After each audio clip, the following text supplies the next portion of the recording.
Did you get the certificate? Carter and Luke, where are you? That letter was amazing. Thank you so much. That meant the world to us. Thank you so much. Where's Coach, head coach? Thank you, sir. Thank you. That is the coin that is flipped today. That is your coin. Thank you, sir. Okay? Guys, my name is Mark Soto. I am the executive director of the Honor Bowl. And what we want to do with this Moto Talk is explain to you why you guys are here, why your coaches and your fans have made the trip to be in the Honor Bowl. It's important that you know the story, because our slogan is, it's more than just a football game. And we really need that. And Carter, you and Luke's letter really explained it and hit home. I'm literally on the verge of tears right now. I'm a coach just like these coaches. In 2010, I was on the football field. I had two boys, I have a daughter, that decided to join the military right after 9/11. They saw the buildings collapse. They were just going to be freshmen in high school. And I remember my boys watching those buildings collapse as freshmen and saying, we're angry, we're going to go fight. And I was just thinking over high school years that would change and all that, but it just grew deeper. It just grew deeper, and in 2006, early enlistment, when you're about your guys' age, they decided to join the military. One went as a sniper in the Army, became one of the best snipers in the nation. The other one became a U.S. Marine with the 3rd Battalion, 5th Marines. You learned a little bit about the 3rd Battalion, 5th Marines yesterday, and you had the opportunity to meet Freddie, and you're going to hear a little bit more of his story in a few minutes. But in 2010, my Marine son was being deployed to an area of the Helmand province. And I remember that when the Marines were getting ready to go, my wife and I would come down to Camp Pendleton, not far from what you guys saw yesterday, and we would throw them a party to say, hey, go get some. But this one was different. This one was much different. My son never told me where he was going. So he came up to me at the party, he put his arm around me, and he said, Dad, let's go take a walk. So we took a walk. And while we were taking that walk, he goes, Dad, I want you to know where we're going. And he told me where he was going. And he said, do yourself a favor, Dad, don't Google it. What do you think I did? Immediately got my phone out, I started Googling it, and I realized that they were going to a place of the Helmand province in Afghanistan, where the British Marines had been occupying that territory for 4 years. They had lost over 100 men, and almost 1,000 were wounded, most of them by losing their legs through bombs and IEDs. So I saw there, days before they left, where my son was going. And I went, oh my God. My son said when they arrived in Afghanistan, when their helicopters were landing in the base, they were surrounded by white flags. And he could hear pinging coming off the helicopter, because as they were landing, they were getting shot at. Now, when we think of white flags, what do we think about? Surrender, right? It's a surrender, not the Taliban. The Taliban would put sheets on the ground and in spray paint would spray paint, death to the Americans, death to the infidels. That's you and I. They landed in their fob, they got ready to go, and the first patrol that goes out leaves the base. These guys are ready to do their first mission. They get a mile away, and the Marines at the fob hear this boom! The boom was so loud that it shook their fob from a mile away. The Marines loaded up. They're trying to get a hold of their people. They couldn't get a reply on the radio, so they went and head out. What happened to our patrol? When they arrived on scene, the Humvee that they were riding in, exactly like the one that you saw yesterday, there was a bomb placed under the road. As the Marines traveled over it, it blew up, it detonated, lifted the Humvee up in the air and twisted it like a corkscrew. 4 Marines were instantly killed. My son was the first patrol to come upon that. Under enemy sniper fire, they ended up pulling those Marines out. Days later, I'm in Sacramento, California. I'm a coach like these guys.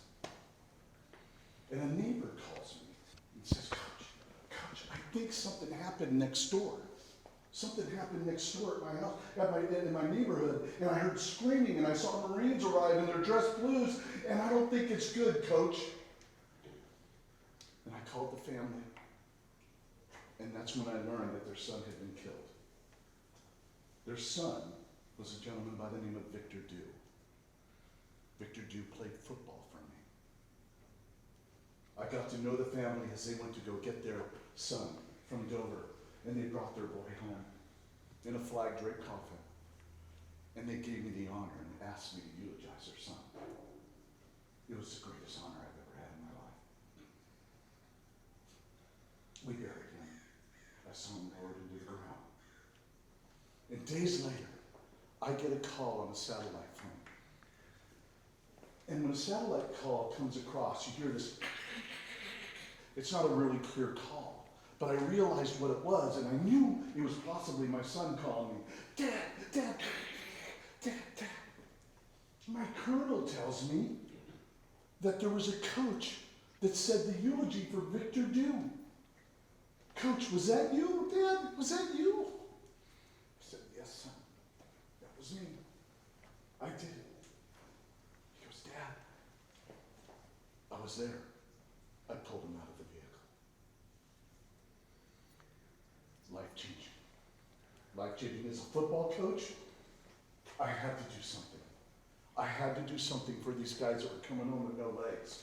They were coming home in flag-draped coffins. I had to say, do something to get back. And that's when my partner, Rick Sutter, Gold Star Moms, Patty Schumacher, whose son is Victor Dew. You met her yesterday. That's when we said, we got to do something. We started the Honor Bowl, which has become the greatest high school football showcase in America. And you guys are a part of that. I wanted you guys to know that story because it's much more than football. But this is by the spirit of your athleticism, of you guys making the trip all the way from Fort Worth, the first team from Texas to be in the Honor Bowl. It's an extreme honor for you guys to be a part of this. So I wanted to thank you. I wanted to honor you with that story so you guys could know the meaning of the Honor Bowl. Let's give it up for Gunny Sergeant Freddie Cole.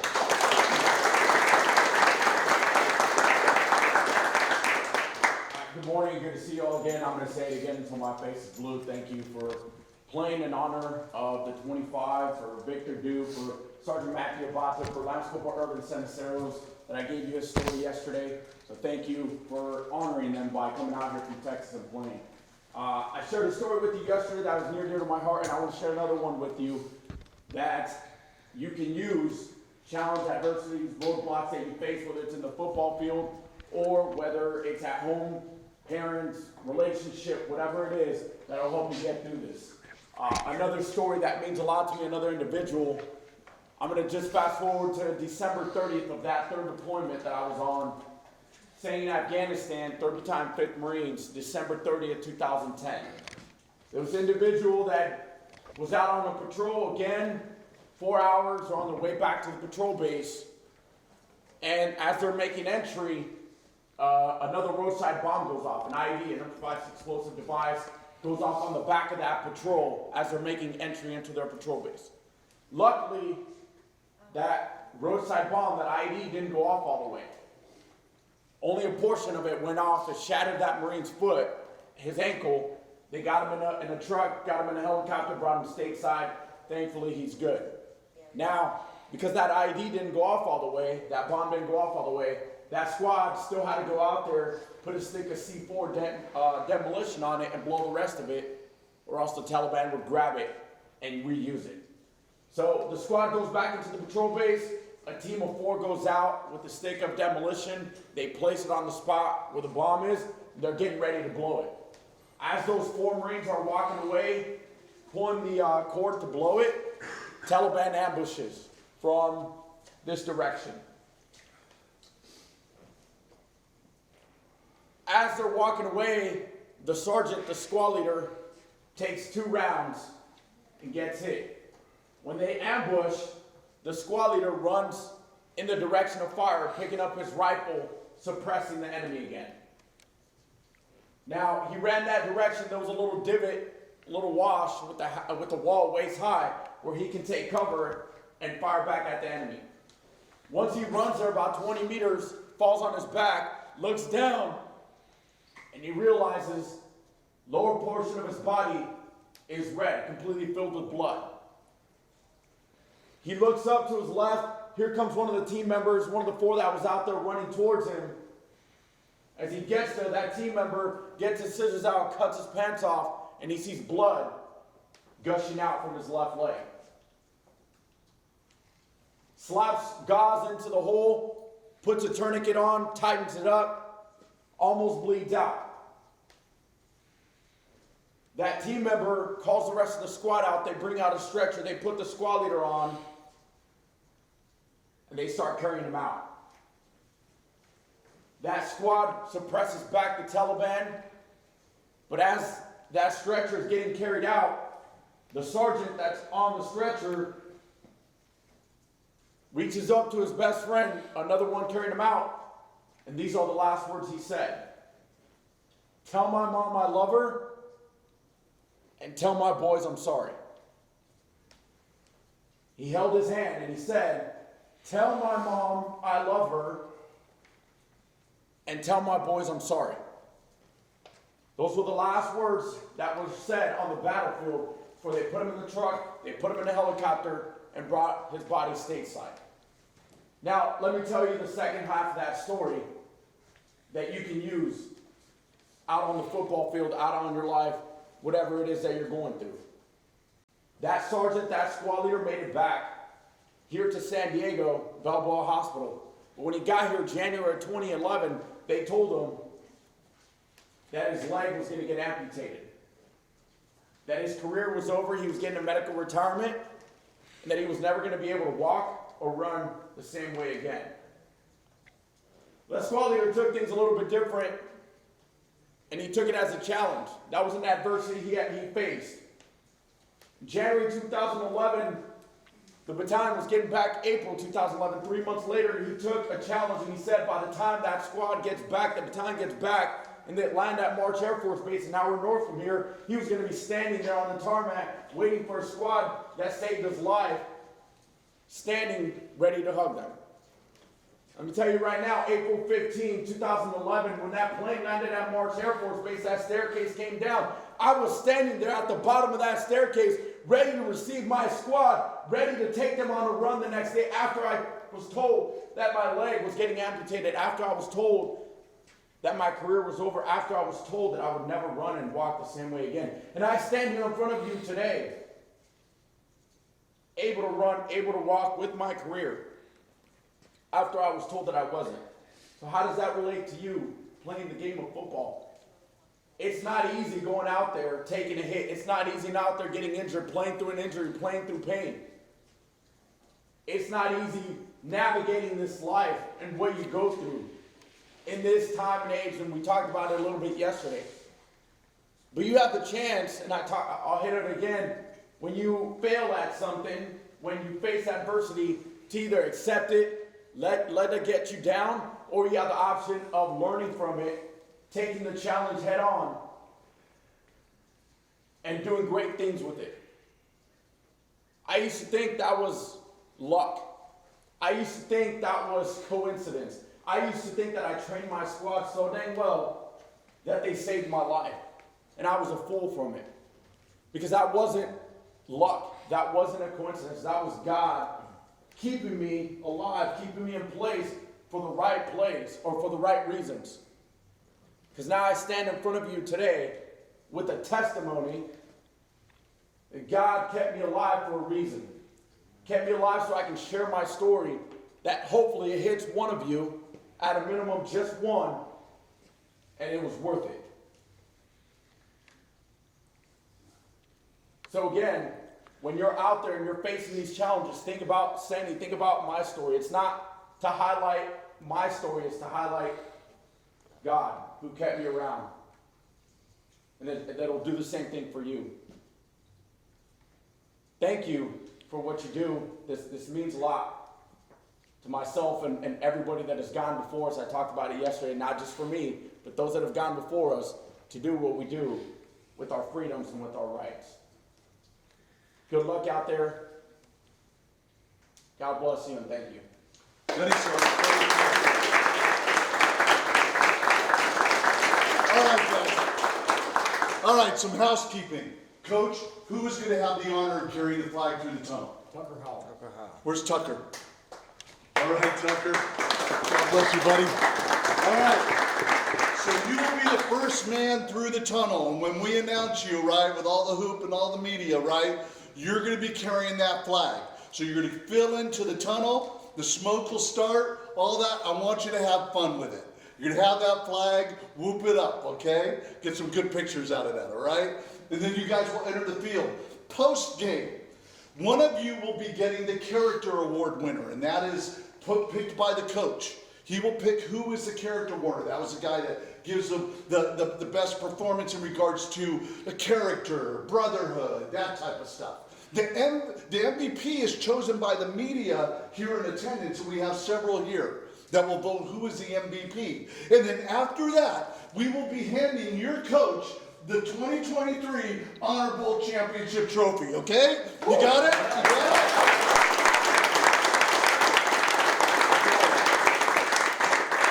Now, the ones that win the MVP and the character award winner will come back to the awards desk, and that's right by the tunnel, and we want you to sign the footballs, okay?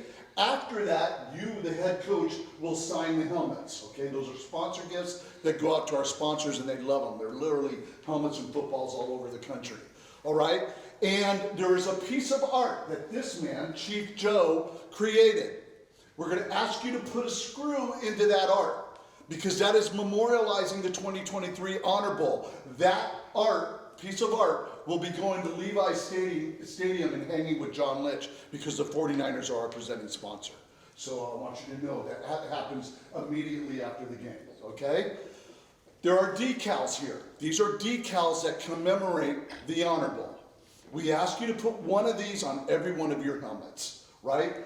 There is a superstition to this, right? The ones that wear these decals go deep into the finals of their season. All right, so wear these proudly. We love seeing them in pictures as you guys go throughout the year. I'll let the coach figure out on how to doll them up. Let's get in tight. Let's get in tight. Hands up. Hands up. The 3-5 had a saying called "Get Some." When I say 3-5, I want you guys to yell "Get Some" and say it as loud as you can. 3-5! Get some! Get some! Get some! Go get them, guys. Honor Bowl. Get ready to announce the teams.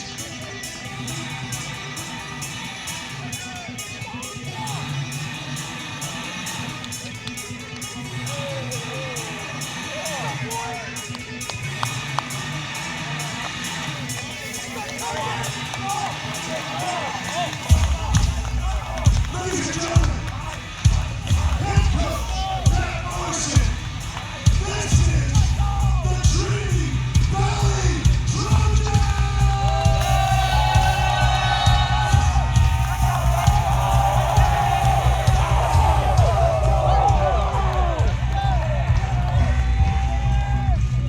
Advance.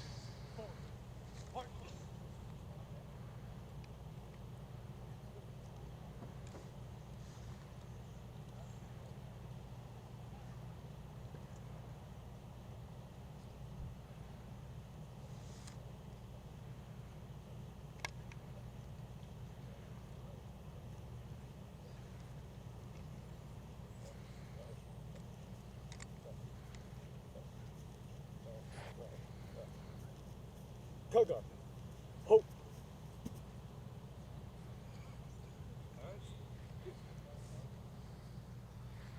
When a serviceable man or woman is lost in the battlefield, it has become customary to arrange their rifle pointing downward, along with their boots and helmet. Surviving members of their squad gather around and memorialize their fallen comrades. Some of the troops will pray. Others might recall personal stories. But make no mistake, this is a ceremony that is taken very seriously. Why? because every soldier knows that this next ceremony might be for them. When a rifle band is downward into the ground, it is a memorial of the soldier killed in action. It also signals a time for a prayer, a break in the action to pay tribute to our friend and hero. Sergeant Major Luis Ortega, Marine Recruiting Station, San Diego, will be placing the rifle.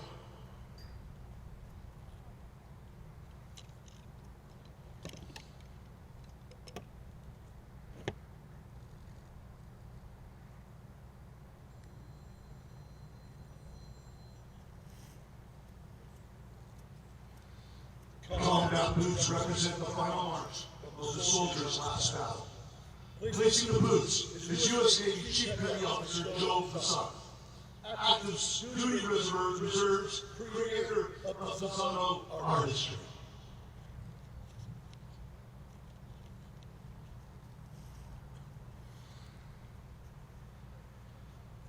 And the helmet is a symbol of the greatest sacrifice in all this being placed by USMC Gunnery Sergeant Ray Torres, drill instructor and Marine Corps recruiting depot San Diego.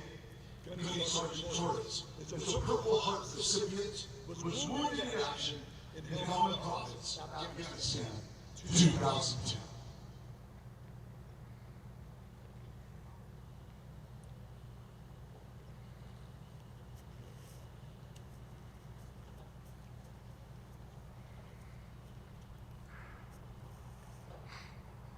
And finally, the dog tags identify the soldier's name, so he or she will never be forgotten. Placing the tags are Gold Star parents, Gold Star Tom and Patty Schumacher, honoring their son, U.S. Marine Lance Corporal Victor Dew, 20 of Granite Bay, California. He was assigned to the 3rd Battalion, 5th Marines, Camp Pendleton, California, and was killed in action on October 13, 2010, in the same district. The dog tags that Patty is placing on the rifle are the actual tags that Victor wore when he was killed.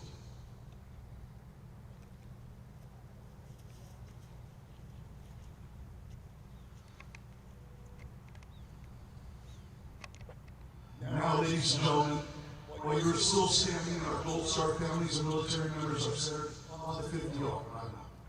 We would like to acknowledge our new fallen heroes for the tragic Osprey crash on Melville Island, Australia, during the joint international training in August of 2023. No family ever wants to become a Gold Star family, but it is a title they wear in their hearts forever. At this time, we will honor our new 3 heroes by remembering to say their names. I will say their name individually and will direct you when you repeat their name. After, we will have a moment of silence, followed by the playing of taps. Corporal Spencer R. Collard, 21, of Arlington, Virginia. Say, Spencer Collard. Spencer Collard. Captain Eleanor V. LeBeau, 29, of Belleville, Illinois. Say, Eleanor LeBeau. Major Tobin J. Lewis, 21, of Jefferson, Colorado. Say, Tobin Lewis. Lewis.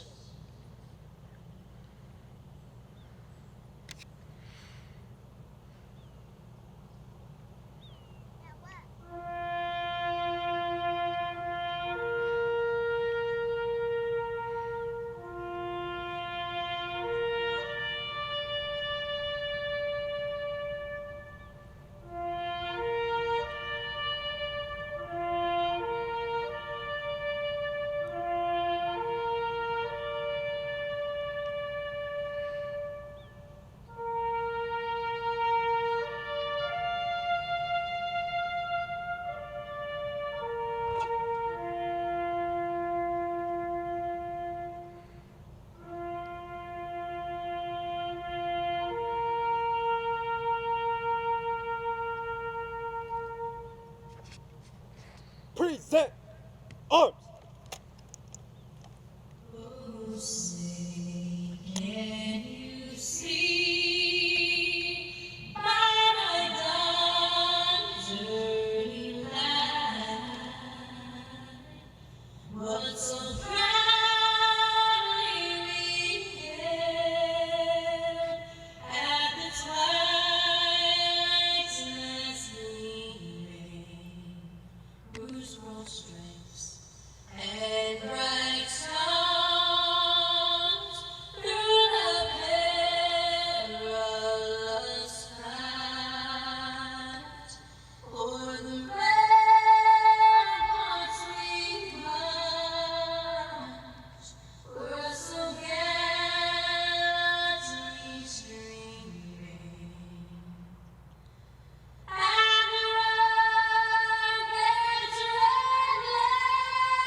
Ready, cut.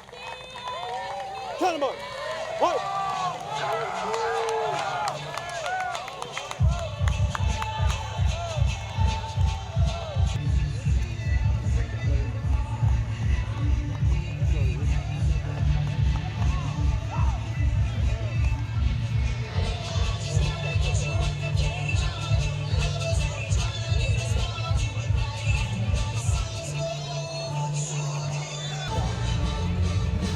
Gentlemen, come on in and shake hands.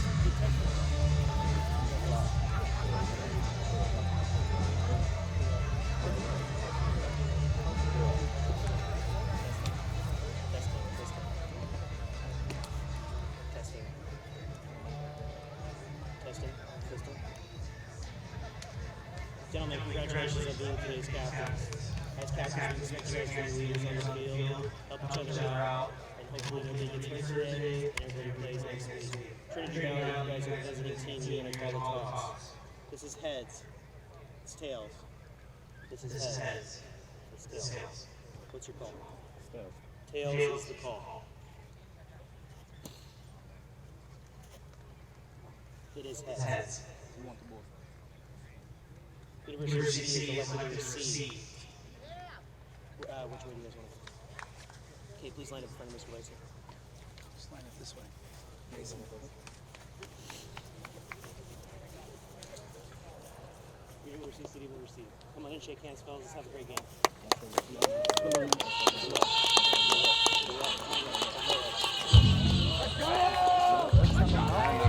You're not gonna have one either. The recruiting battalion gave your coach a special award for coaching with the highest degree of Marine standards and inspiration with the athletes, and it was amazing to see him get that award. So I just wanted you guys to know a little bit of the backstory of what's been happening backstage today here at the Honor Bowl. On the field, on the 50-yard line, we have a nonprofit that we donate to. One of the things that we do here at our nonprofit is with the money raised, every ticket sold, everybody that comes, every sponsor that supports us, 100% of the money is donated back to our military veterans. And one of the nonprofits that we support is Canine Guardian Service Dog Program. It's under the direction of Lisa Graychat, president. She raises German Shepherd puppies from birth, trains the dogs to do necessary tasks to assist disabled veterans, whether the veterans' disabilities related to PTSD, traumatic brain military sexual trauma, MST, or mobility issues associated with amputations and other physical injuries. The service dog is trained to provide the specific skill set tasks to assist their veterans. And I got to tell you, by your generous donations, over the years, we have generated enough money to buy over 20 of these dogs that have blessed veterans from around the nation. And it's been amazing to do this. Please welcome Bobby Sharton, U.S. Army Sergeant, First Class, retired, Purple Heart recipient, 2 Bronze Stars with 4 combat tours. With him is Thor. Thor is a 5.5-month-old Belgian Malinois, and along with him is wife Kelly and their children Noah and Bella, and the founder of Canine Guardians, Lisa Graychik. Let's welcome them with a big round of applause.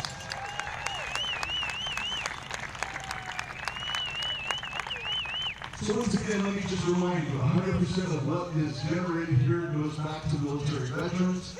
Please, here in the end zone, we have t-shirts, we have hats. Please come by a memento, remember item to bring home with you that represents that you and your team are a part of the 2023 Honor Bowl. Thank you so much.